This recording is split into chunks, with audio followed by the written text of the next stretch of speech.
सुप्रभात बच्चों, क्लास 2। आज मैं आप लोगों को हिंदी पढ़ाऊंगी। हिंदी में आप लोग इस किताब को खोल लें। इसमें आप लोगों को पार्ट 13 को पढ़ाएंगे। पार्ट 13 को निकालें। भीम का मुक्का, कहानी का नाम है भीम का मुक्का। इसके पहले वीडियो में मैं आप लोगों को भीम का मुक्का की कहानी को पढ़ा चुकी हूँ। आज मैं इसके कुछ पाठ्यक्रम है जिसे पढ़ने हैं, बनाने हैं आप लोगों को, उसे मैं आज बता देती हूँ। तो पेज नंबर 107 निकाल लें।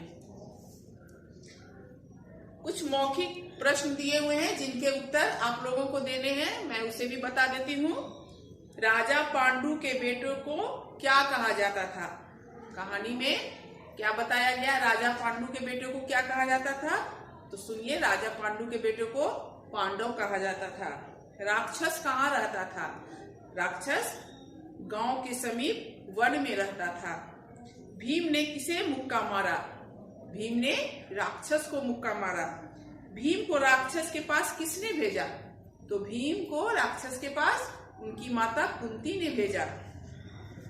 दूसरे में है क्या है? टिक लगाना है। सही उत्तर के सामने टिक लगाए, सही का निशान लगाए। तो क नंबर में है पांडु के कितने बेटे थे? तो इसे 5 में टिक लगाएं। 5 के बगल में जो गोला दिया हुआ है उसमें टिक मार दें। ख नंबर में है गांव के लोग राक्षस के लिए क्या भेजते थे? उसे आप क नंबर में टिक लगा दें। ढेर सारा भोजन और एक आदमी भेजते थे। तो फर्स्ट नंबर में आप उसे टिक लगा दें। पेज को पलट लें। ग नंबर में है कुंती कौन थी? तो कुंती पांडवों की माता थी। तो सेकंड नंबर में टिक लगा दे। सेकंड नंबर में पांडवों की माता लिखा हुआ है, उसके बगल में गोला है, उसमें टिक लगा दे। घ नंबर में राक्षस को किसने मारा? तो राक्षस को भीम ने मारा, इसलिए भीम ने, उसके बगल में गोला है, उसी में सही का निशान लगा दे। उसके बाद प्रश्न दिए हुए हैं, प्रश्नों के उत्तर लिखने हैं। इसे मैं बोर्ड पे लिखा दूंगी, लेकिन उसके पहले उसके नीचे का देख ले। सही शब्द चुनकर वाक्य पूरा करो। पांडु डैश बेटे थे। पांडु के डैश बेटे थे। पांडु के कितने बेटे थे? 5 और 3 दिया हुआ ऑप्शन में, तो क्या लिखना है? 5 लिखना है। ख नंबर राक्षस डैश में रहता था। तो राक्षस बगल में दिया हुआ ऑप्शन, उसमें से चुन के लिखे। वन में रहता था, वन को भरेंगे। भीम राक्षस के सामने बैठकर डैश खा रहा था। क्या खा रहा था? लड्डू खा रहा था। भीम ने राक्षस को जोरदार मुक्का मारा। उसके नीचे देखें, प्राणी, वस्तु और स्थान के नाम चुनकर अलग अलग करो। तो कुछ नाम दिए हुए यहाँ पर, उसके बाद ऑप्शन दिया हुआ है। उसके देखे प्राणी का नाम, प्राणी के नाम में क्या भराएंगे? इसमें ऑप्शन में जो प्राणी का नाम दिया हुआ है, जैसे कुंती, भीम, ब्राह्मण, ये सारे प्राणी के नाम में भराएंगे। वस्तु का नाम, वस्तु के नाम में बैलगाड़ी, लड्डू, थाली, ये सारे भराएंगे वस्तु के नाम में। तीसरा है स्थान का नाम। स्थान के नाम में क्या भराएगा? वन भराएगा, गांव भराएगा, विद्यालय भराएगा, ये सारे स्थान के नाम में भराएगा। फिर दूसरे पेज में देखें, पाठ से चंद्र बिंदु वाले 4 शब्द छांट कर लिखो। चंद्र बिंदु वाले किसे कहते हैं? चंद्र बिंदु इस तरह से होता है, इसे शब्द के साथ लगाना है।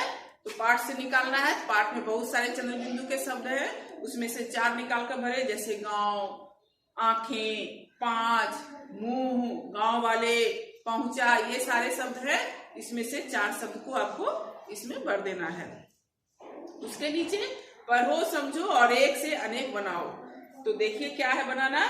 माता, माता का क्या लिखा हुआ है? माताएं। उसी तरह से महिला का क्या लिखेंगे? महिलाएं। माला का मालाएं। बेटा का बेटे। बच्चा का बच्चे। आंख का आंखें। ये सारे एक वचन से बहुवचन बनाना है। फिर कुछ पिक्चर दिए हुए हैं, उसके नाम लिखने हैं। फर्स्ट में राक्षस बना हुआ है तो राक्षस लिख देंगे। सेकंड में बैलगाड़ी बना हुआ है तो बैलगाड़ी लिख देंगे। थर्ड में राजा का पिक्चर बनाया है तो स्टोरी में कौन से राजा का है? पांडु लिख देंगे। इस तरह से ये कहानी, ये पूरे पाठ्यक्रम बना दिए। अब मैं प्रश्न उत्तर को बनाऊंगी। तो आज आप लोग को फिर प्रश्न उत्तर भी मैं लिखा रही हूँ, उसे लिख लें। तो क नंबर में प्रश्न क्या है, पांडवों के नाम क्या क्या थे। पांडवों के नाम क्या क्या थे, पेज नंबर 108 में देख ले। प्रश्न है, प्रश्न लिखा हुआ है, उसके उत्तर मैं ब्लैक बोर्ड पे लिख रही हूँ। तो प्रश्न है पांडवों के नाम क्या क्या थे। तो क नंबर में उत्तर है युधिष्ठिर, भीम, अर्जुन, नकुल और सहदेव। युधिष्ठिर, भीम, अर्जुन, नकुल और सहदेव। ख नंबर में है ब्राह्मणी क्यों रो रही है। क्यों रो रही थी, ब्राह्मणी क्यों रो रही थी, क्योंकि आज राक्षस के पास जाने के लिए उसके बेटे की बारी थी। कहानी में यही है, ब्राह्मणी रो रही थी क्योंकि गांव के समीप एक राक्षस रहता था और गांव वाले रोज बहुत सारा सामान और एक आदमी को भेजते थे राक्षस के पास खाने के लिए। तो ब्राह्मणी रो रही थी क्योंकि उस दिन उसके बेटे की जाने की बारी थी राक्षस के पास।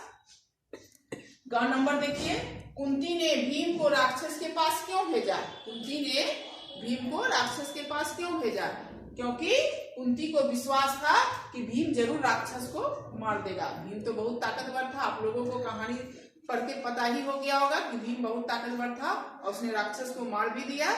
इसलिए उनकी माँ कुंती को भरोसा था कि मेरा बेटा भीम जरूर राक्षस को मार देगा, इसलिए उन्होंने राक्षस के पास भीम को भेजा।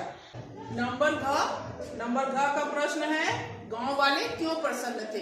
गांव वाले क्यों प्रसन्न थे, उसका उत्तर है गांव वाले प्रसन्न थे क्योंकि भीम ने राक्षस को मारकर गांव वालों को राक्षस से मुक्ति दिला दी। भीम ने जब राक्षस को मारा तो गांव वाले बहुत खुश हो गए थे क्योंकि वो राक्षस गांव वालों को बहुत परेशान कर रखा था। तो यही इसका उत्तर है, गांव वाले प्रसन्न थे क्योंकि भीम ने राक्षस को मारकर गांव वालों को राक्षस से मुक्ति दिला दी। तो बच्चों, ये पाठ को मैं खत्म करती हूँ, ये पाठ पूरा हो चुका है। अगले वीडियो में मैं दूसरे पाठ को पढ़ाऊंगी। धन्यवाद।